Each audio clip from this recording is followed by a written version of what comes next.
গাজীপুরের নতুন বাইপাসে পুলিশের সহযোগিতায় প্রকাশ্য চাঁদাবাজির বিরল চিত্র ধরা পড়েছে এটি নিউজের ক্যামেরায়।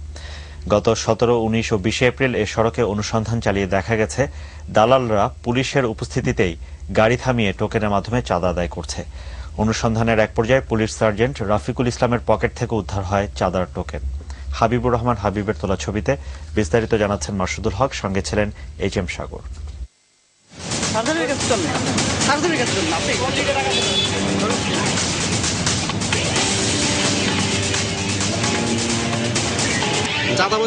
চাঁদাবাজি করার জন্য কয়জন দালাল নিয়োগ দিচ্ছেন এখানে? না, এখানে আমাদের কোনো দালাল না। আমার কাছে সব ছবি আছে। আমাদের কাছে আপনি বললে হবে না ভাই।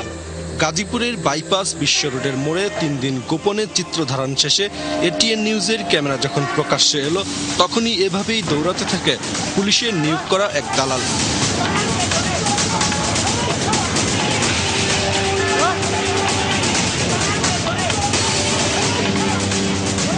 প্রতিদিনের মতোই পুলিশের উপস্থিতিতে গাড়ি থামিয়ে টোকেনের মাধ্যমে চাঁদা তুলছিল সে।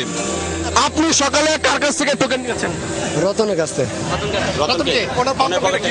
না না, আমি রতনের কাছ থেকে। কাগজপাতি সব কমপ্লিট আছে আমার, এটা কোম্পানির গাড়ি, অল কমপ্লিট। তারপরও টাকা দাও বিট প্রতিদিন না, যে কোনো গাড়ি দেবে সবাইরই। তো এইমাত্র আমার তো পুলিশ টাকা নিল। কত টাকা নিছে আপনাদের? 200। দিনের বেলা এর গাড়ি আটকায় দেয়, সিঙ্গেল দিয়ে আটকায় আর সাইড করে টাকা নেয়। ছাড় দেন না, মিলায় 5-6 জন, 2টা ছাড় দেন আর এমনি 4 জন শ্রমিক আছে থাকুন। সিনেমা নাটকে চাঁদাবাজির অনেক ছবি দেখলেও বাস্তবের এই ছবি তোলা হয়েছে গাজীপুরের নাওজোর থেকে নারায়ণগঞ্জের মদনপুর পর্যন্ত 48 কিলোমিটার দীর্ঘ সড়কের চান্দনা বিশ্ব রোড মোড়ে। গত ফেব্রুয়ারি মাসে চালু হওয়া এই সড়কে 3 দিন পর্যবেক্ষণ করে দেখা গেছে স্পটে পৌঁছেই পুলিশ তাদের নিয়োগ করা দালালদের কাছে বিশেষ টোকেন তুলে দেয় চাঁদাবাজি করতে। গাড়ি থামানো বা কাগজপত্র পরীক্ষা করার দায়িত্ব পুলিশের থাকলেও এসব কাজ দালালরাই করে পুলিশের উপস্থিতিতে। প্রতিদিন সকাল 6টা থেকে শুরু করে। সকালবেলা উঠেই দেখি টাকা তেনে পুলিশের টাকা নেয়। গাড়ির চালকরা জানান, এই সড়ক দিয়ে চলাচল করতে হলে গাড়ির কাগজপত্র ঠিক থাকুক আর নাই থাকুক, প্রতি মাসে 200 থেকে 300 টাকা দিয়ে তাদের এই টোকেন কিনতে হয়। এটা হলো জয়দেবপুরের টোকেন, এইটা না থাকলে 200 টাকা দিতে হবে। যে সারা মাস চলতে পারবো 200 টাকার উপরে, আর এটা না নিলে তখন প্রতিদিনে যখনই যাব তখনই 200 টাকা দিতে হবে। কত টাকা দিয়ে নিয়েছেন? 200 টাকা না কিনলে উল্টা বলবে, কেস দিবে, গাড়ি মামলা দিবে। বর্তমানে এই সড়ক দিয়ে প্রতিদিন গড়ে 1000-এর বেশি ট্রাক বা বড় গাড়ি চলাচল করছে। 19 এপ্রিল বিকেল 3:30 থেকে 1 ঘন্টায় 113টির মধ্যে 57টি গাড়ির টোকেন পরীক্ষা বা টোকেন বিক্রি করেছে দালালরা।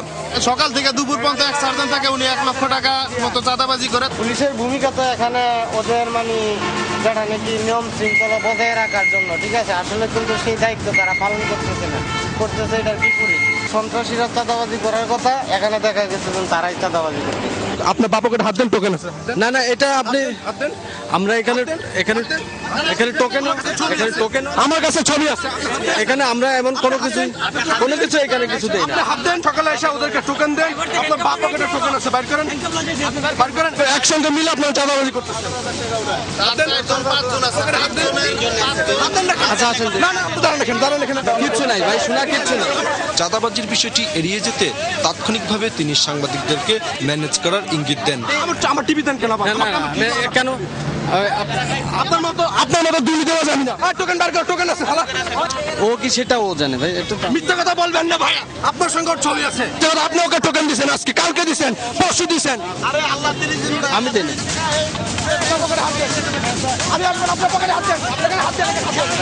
এরপরই বিক্ষুব্ধ হয়ে ওঠে স্থানীয় জনতা।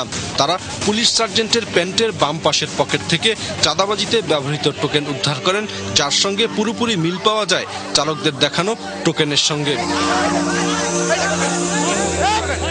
এরপর কোনো কথা না বলে দ্রুত স্থান ত্যাগ করেন রাফিকুল ইসলাম। মাসুদুল হক, এটিএন নিউজ, গাজীপুর।